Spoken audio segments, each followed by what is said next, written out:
मोका तूफान की तबाही नजर आने लगी है।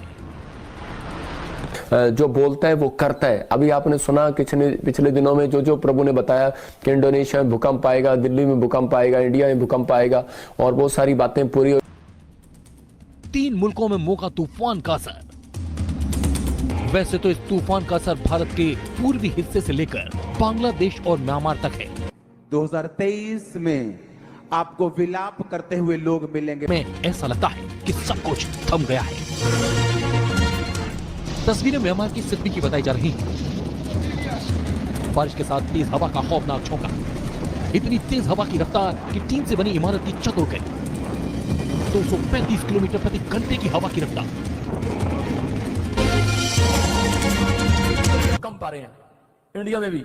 आपने अब तक भूकंप के झटके देखे हैं, लेकिन इंडिया में भी आप भूकंप से मैं देख रहा हूं। करके सफर करें। परमेश्वर मार्च के बाद से वैसे देख रहा हूं, मार्च से कुछ ऐसा सफर में भी प्रॉब्लम आ सकती है। परमेश्वर आपको हर चीज के अंदर सुरक्षा देना चाहता है। जगह कहा था किसी देश के अंदर जहाज गिरेगा और प्रॉब्लम हो जाएगी। मैं फिर कह रहा हूं कि लेकिन जो लोग समझते हैं परमेश्वर करता है, उनके लिए सुरक्षा भी देता है। जो लोग नहीं विश्वास करते हैं गाल मारकर चले जाते हैं। बाइबल में लिखा जो गाल बजाता है उसका विनाश हो जाता है। मतलब कि जैसे कि आया बड़ा, अपनी मम्मी को, अपने डैडी को, अपने परिवार को मतलब कि तुच्छ जानते हैं, अपने से बड़ों का आदर नहीं करते, तुच्छ जानते हैं, या भविष्यता का आदर नहीं करते, तुच्छ जानते हैं, और वो लोग प्रॉब्लम में जाते हैं। जो लोग, यीशु मसीह नबी था और जब वो धरती पर था तो बहुत सारे लोगों ने उसकी बात का विश्वास नहीं किया और उन्होंने नुकसान उठाया।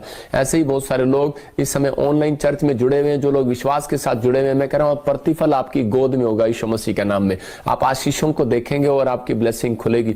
मैं कह रहा हूं कि पवित्र आत्मा ने उस समय भी, पुराने नियम में भी लूत को कहा कि अपनी पत्नी को बोल पीछे मुड़ के नहीं देखना, और लेकिन उसने पीछे मुड़ के देखा और नमक का खंबा बन गई। आज बहुत सारे लोग जो है इन गलतियों को करते हैं कि भविष्यता किस लिए होता है? भविष्यता आपको दिशा दिखाता है। हमारी भविष्यवाणी आपको दिशा दिखाती है जब आपको समझ में नहीं आ रहा कि मैं अपनी जिंदगी में क्या करूं। मैं कह रहा हूं कि अगर आज आप ऑनलाइन चर्च विश्वास के साथ प्रचार में जुड़े हुए हैं और ऑनलाइन प्रोफेसी में जुड़े हुए हैं, तो मैं कह रहा हूं परमेश्वर आपको दिशा दिखाएगा।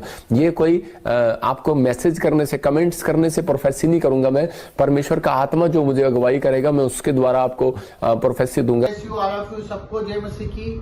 आज मैं आपके साथ एक ऐसा विषय लेके आया हूं जो आप जानते भी है पर उसके ऊपर गौर नहीं कर पाते। जिस तरह से आपको मैं मैसेजेस दे रहा हूँ, मैं चाहता हूँ प्रभु की बात आपके पास ज्यादा से ज्यादा जाए। तो यही उद्देश्य है हम सभी का। और मेरे भाई, मेरे बहनों, आज जो भी लोग परेशान हैं, जो चाहते हैं कि उनके लिए हम प्रार्थना करें, उनके लिए हम आगे बढ़े, तो आप हेल्प करें, आप आगे बढ़े और अपना योगदान दें।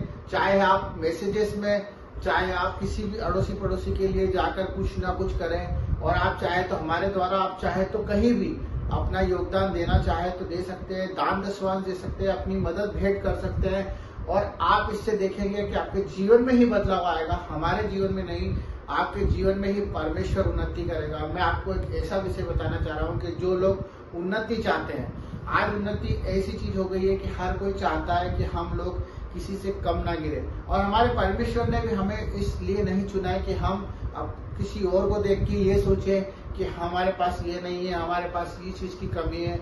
हमारे पास आज परमेश्वर होने के बाद भी हम उन आशीषों को नहीं प्राप्त कर पा रहे जो आशीष परमेश्वर ने हमारे लिए रखी है। तो उसका मुख्य कारण कि हम लोग अगर अपना भेंट प्रॉपर तरीके से दे, अपनी मदद प्रॉपर तरीके से करेंगे, तो परमेश्वर नहीं, आपके लिए वो लोग दुआ करेंगे जिनके साथ आप जुड़ोगे, जिनके लिए आप मदद करोगे। तो हमारी प्रार्थना का उत्तर तो मिलता ही है, पर कोई हमारे लिए प्रार्थना करे तो आपके लिए जल्दी मार्ग खुलते हैं। जिस तरह से प्रभु यीशु मसीह ने अपनी हर एक चीज दे दी, इसलिए दे दी कि हम लोग बचाए जाए। उसने अपनी जान तक नहीं छोड़ी। हम किस चीज पे मोह ला के बैठे हैं, किस चीज का हम सोच रहे हैं कि ये चीज हमारी है, सब चीजें व्यर्थ है। और जो भी आपके पास है मेरे भाई बहनों, वो सब परमेश्वर का दिया हुआ है, क्योंकि परमेश्वर का वचन ये कहता है कि जो धन आता है वो परमेश्वर की ओर से आता है। आपके पास जो शांति है वो परमेश्वर की है। धन दौलत सिर्फ परमेश्वर की ओर से ही आती है, आशीषें परमेश्वर की ओर से आती है। हम इस चीज को भूलते जा रहे हैं, पर हम अपना काम करना ना छोड़े।